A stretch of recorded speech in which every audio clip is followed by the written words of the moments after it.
distinguido muchísimo, había hecho la guerra contra los moros, había capturado la fortaleza de Orán, había rescatado Mallorca, en fin, era un marino de muchos quilates. Por tanto, España lo había enviado a la defensa de Cartagena de Indias. Por supuesto, ustedes se podrán imaginar que cuando llega a Cartagena de Indias este personaje, sin una pierna, con una pata de palo, sin un ojo y sin un brazo, pues los cartageneros dijeron, pero ¿cómo nos van a mandar a este señor a defender el imperio? Si este no es un hombre, sino un medio hombre. Pues este señor medio hombre resultó hombre y medio a la postre. Don Blas de Leso ayudó a fortificar a Cartagena de Indias de una manera admirable. Cartagena, les quiero comentar,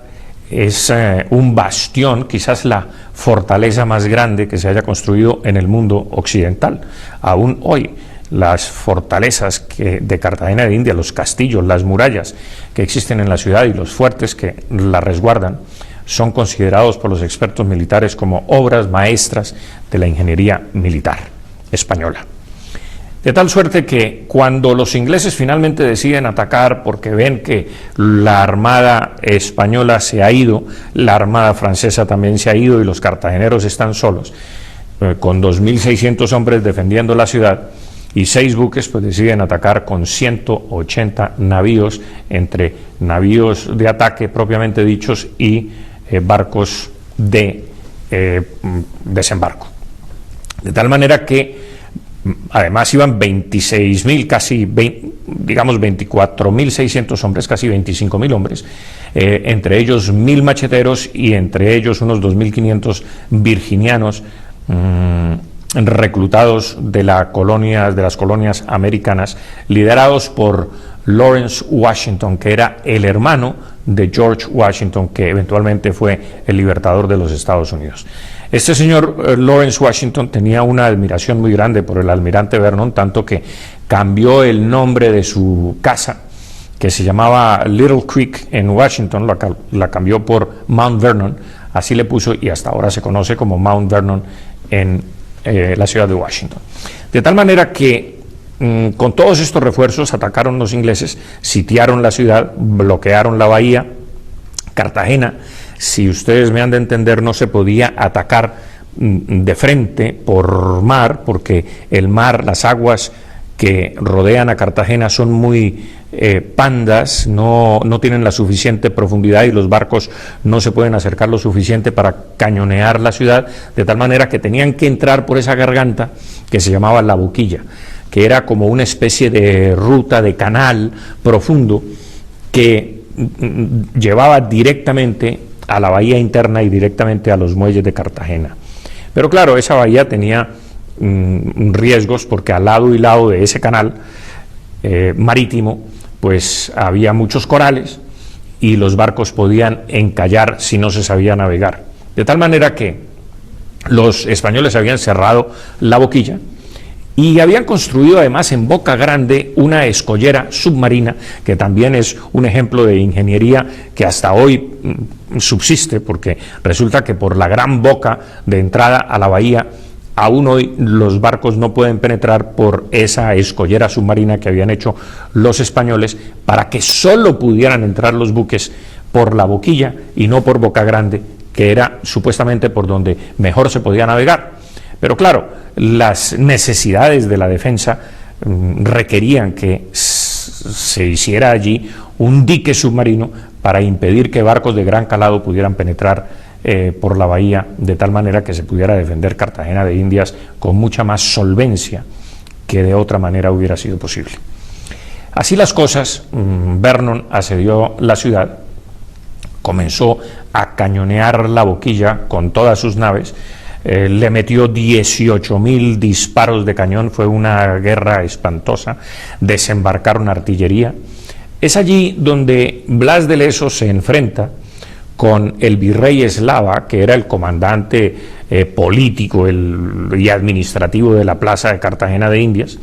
El virrey Eslava, se enfrentan por temas de diferencia de opinión respecto de las defensas, de la estrategia de la defensa de Cartagena de Indias. Blas de Leso estaba seguro que los ingleses iban a atacar por la boquilla, mientras que el virrey Eslava decía que iban a atacar por la parte este de la ciudad, por un punto perfectamente casi que imposible de atacar, porque las marismas los pantanos y los humedales que había en la zona pues no permitían que se desplazase con velocidad las baterías enemigas para llegar hasta la ciudad y asediarla.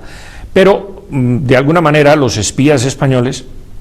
que estaban situados en Jamaica habían dicho que era por allí donde Vernon quería o iba a atacar, y efectivamente el plan inicial de Vernon era atacar por donde decía el virrey y no por donde decía don Blas de Leso. Lo que sucede es que Vernon cambia de opinión una vez que comienza a inspeccionar cuáles son las defensas de Cartagena de Indias y cuáles son los problemas a los que se enfrentaría si atacase por el lado este de la ciudad y no por el oeste donde estaba la boquilla. De tal manera que el virrey creía firmemente que era por allí y puso todos sus efectivos militares, la mayor parte de sus efectivos militares,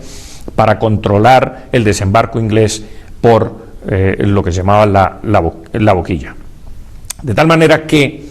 Blas de Leso, cuando vio el ataque por la boca de entrada de la bahía, le pidió encarecidamente al virrey que le mandara refuerzos, pero el virrey, convencido que el ataque principal se iba a efectuar por el otro lado, no le envió los refuerzos suficientes y como consecuencia pues la garganta de la bahía estaba defendida por dos fuertes que cruzaban fuegos contra los barcos que quisiesen penetrar,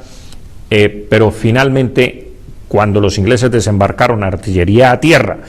y los fuertes fueron asediados por tierra y por mar y cañoneados simultáneamente por tierra y por mar, las cortinas de defensa, es decir, las murallas de los fuertes, finalmente se desplomaron y vino la primera catástrofe militar. Ya, como lo he dicho, 2.600 españoles defendían la plaza contra 24.600 ingleses y era una diferencia de 8-9-1, que es una diferencia muy grande. Los ingleses también atacaban con 3.000 piezas de artillería, que es mucha artillería. De suerte que los ingleses finalmente, en combates cuerpo a cuerpo, se toman el fuerte San Luis, que está defendido valientemente por el coronel Desnaux, quien saca bandera blanca, pero cuando Desnaux oye que los ingleses los van a pasar a cuchillo y que no van a respetar la bandera blanca, pues decide evacuar, arrastrar los heridos como puede y pedirle a los soldados que se arrojen por las ventanas, se tiren al mar y huyan para ser salvados. Blas de Leso acude en su auxilio en una especie de pequeño Dunkerque, rescatando todos los heridos y todos los fugitivos que puede, todos los soldados que huyen del asedio inglés, y los traslada a Cartagena de Indias. Los últimos soldados resisten valientemente en el fuerte. Viene el combate cuerpo a cuerpo. Los españoles son sobrepasados por esa marea humana que amenaza con matarlos a todos. Blas de Leso bombardea los fuertes, aún sabiendo que hay españoles allí defendiendo hasta última hora para que otros puedan huir. Sin embargo, pues la guerra es así de cruel, hasta que finalmente los últimos españoles son rescatados de manos de los ingleses, huyen y se van hacia Cartagena de Indias. Es decir, el primer anillo de defensa de la ciudad de Cartagena ha sido roto.